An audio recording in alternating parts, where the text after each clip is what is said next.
Good afternoon and welcome to Legal Affairs. I'm Stephen Yap, your anchor for this afternoon. In the studio this afternoon we have Mr. Lawrence Ma, barrister and chairman of the Hong Kong Legal Exchange Foundation. Well, this afternoon's topic we'll be talking about Mr. John Lee, the Chief Executive-elect or designate, campaign and the YouTube ban. The YouTube has shut the account of Hong Kong's Chief Executive candidate John Lee over US sanctions taken against the then Secretary for Security over national security law. The YouTube operated by Google closed the account and removed it from the company's website. It is reported that Google complies with applicable US sanction laws and enforces related policies under its terms of service. Now, after review and consistent with these policies, Google terminated the John Lee 2022 YouTube channel. Now, Mr. Ma, yes. What do you think is the main reason or hidden agenda surrounding the removal of John Lee's YouTube account despite US sanctions over the national security law as alleged by the US? Now let us go through the news first, and then recently there is a news publication that John Lee's YouTube channel has been blocked, and that was as early as in 20th of April. The reason for blocking his account is because he was listed by the US as specially designated nationals, and because he is specially designated national, there is a legal obligation by YouTube to block his account. That's the reason. And if you look for specially designated nationals, you'll be able to find a number of people of familiar faces. Now, those people are people who are responsible for the enactment as well as for the implementation of our very important national security law back in 2020. The national security law actually returned Hong Kong with a stable, calm and peaceful society, which was before there was damaged by Black Cat riots. And many of them, as you can see, they're chief of police, head of the Hong Kong's liaison office, head of the National Security Office in Hong Kong, our Secretary for Justice, and then you can see Mr. John Lee in the middle. So he is one of the specially designated nationals. Now, for specially designated nationals, Google has a policy that if there is some applicable sanctions initiated by the United States government or by the United States Treasury Department, then Google, as an American company, would have to comply. And then you wonder why Google has anything to do with YouTube. Then the news item will tell you that 15 years ago, Google actually acquired YouTube. So YouTube's broadcasting policy comes under the control and management of Google.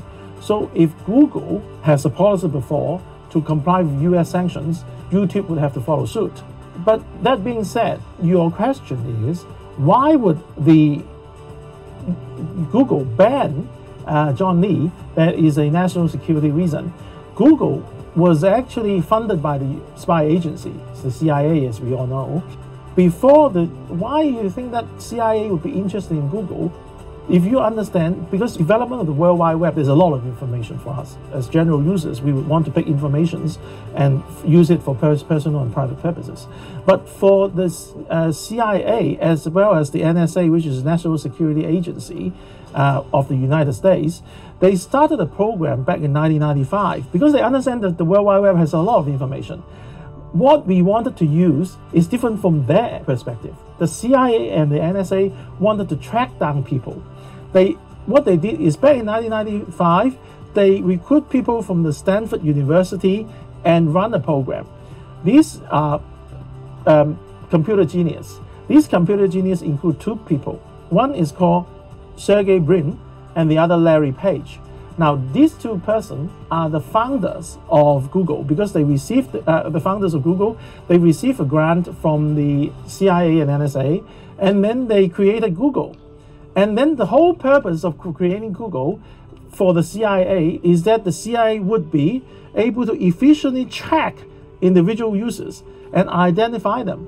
So that it is actually they use it as a national security monitoring system to monitor everyone, not just in the United States, but also anyone in the world who use that system. As we all know, if we go onto the Google map, and then there's a whole display, 360-degree display of Hong Kong, every street, every block of buildings, right? So this is the tactical purpose used by the CIA. Of course, and then you understand CIA is actually a government agency, a government spy agency, which is tailored to comply with America's foreign system.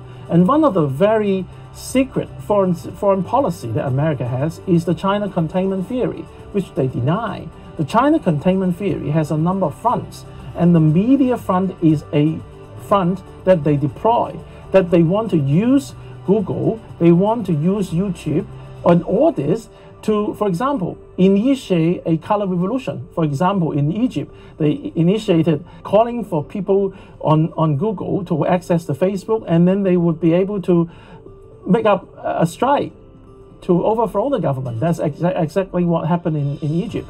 So Hong Kong's national security law is not liked by the United States because it gives Hong Kong a peaceful society. So in order to minimize the influence of Hong Kong as an international city, the United States policy, they won't tell you, is to minimize Hong Kong's status, is to undermine Hong Kong's status as an international city.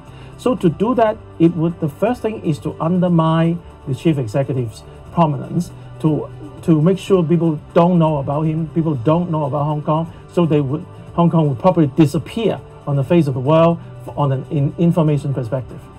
So the shutting down of John Lee's account, am I correct to say it is an attempt to stifle his election campaign? Well, that was a thought because they think that would affect the election. But in fact, what we have to understand is Hong Kong's chief executive is not elected by direct elections. We have 7.5 million people. We have about 3 million plus voters. But the chief executive was not directly elected by these 3 million voters. The chief executive is indirectly elected. That means these 3 million voters, some of them would have to vote to elect the election committee members. And there is 1,500 election committee members in the system.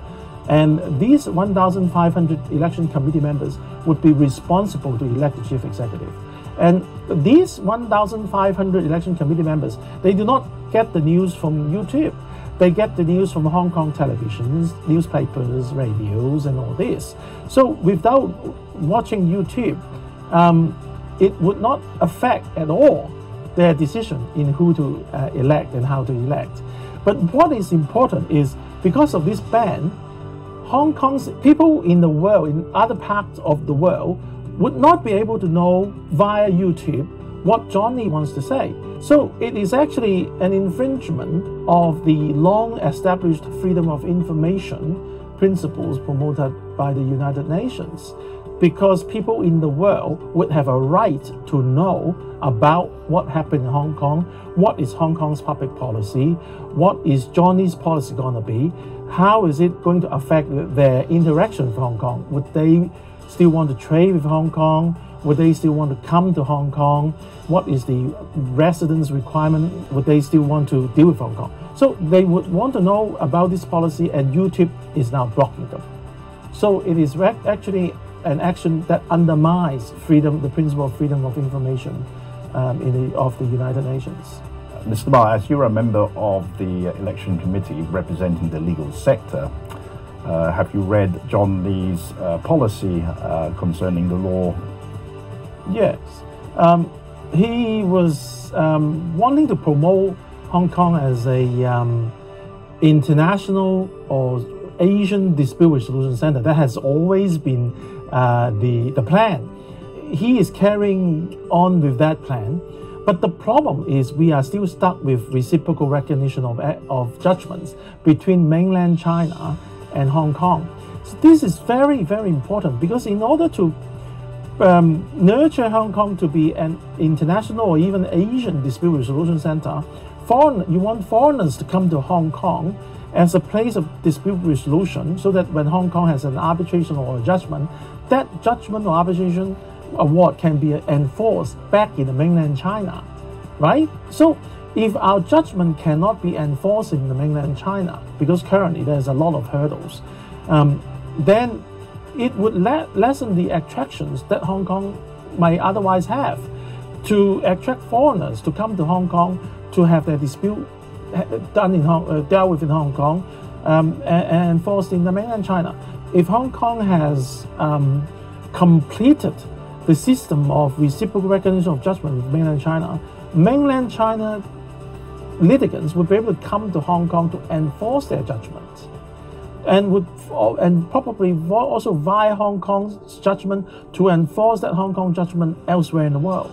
So this reciprocal recognition of judgments between Hong Kong and China, civil judgments, mainly civil commercial judgments, is very, very important. And I hope that the government would be able to complete and finalize any outstanding arrangements that is still being left undone by the last administration. That would be very important.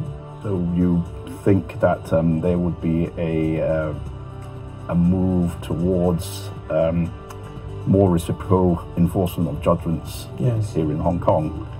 So there will be advanced further. Thank you, Mr. Ma. That is all for today, and thank you for watching Legal Affairs. See you next time.